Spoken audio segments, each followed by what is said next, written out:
Janata Dal United की तरफ से राजेश तिवारी जी है। कल ही परसों मुझे कोई कह रहा था कि जनता दल यूनाइटेड के आजकल फायर ब्रांड प्रवक्ताओं में गिनती हो रही है राजेश तिवारी जी, तो बहुत बहुत शुभकामनाएं आपको।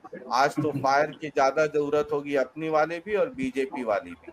प्रशांत किशोर जी, तो उनके बोलने पर आश्चर्य होता है। बोलने का आश्चर्य ये होता है कि एक माजी देवबंदी का शेर है, जिनके किरदार पर शैतान भी शर्मिंदा है, वो आए हैं हमको नसीहत देने। प्रशांत किशोर जी, आप अगर एक उंगली दूसरे पर उठा रहे हैं तो अपना 4 उंगली अपने ऊपर तो देख लीजिए कि इसका क्या नसीहत है।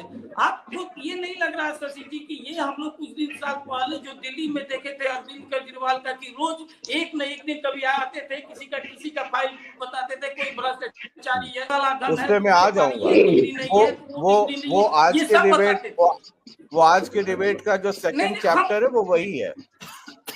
यूनिवर्सिटी से डिग्री लिया वो पढ़ के वो केस कीजिए।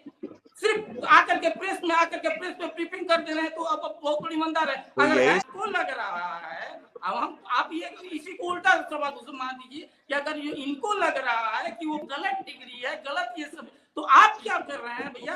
आप ईमानदारी का जो चोला मान लीजिए कि आप सम्राट चौधरी जी पर तरह तरह का आरोप लगा रहे हैं, गलत है। आप अगर ईमानदार है तो आप क्यों नहीं कर रहे हैं? मित्र, आप खुद बेईमानी है, आप राजनीतिक पर उठाना चाह रहे हैं और कोई आपका कोई उद्देश्य नहीं है। यही तो सबसे बड़ी बात है कि इस तरह का वो राजनीतिक स्टंट कर रहे हैं।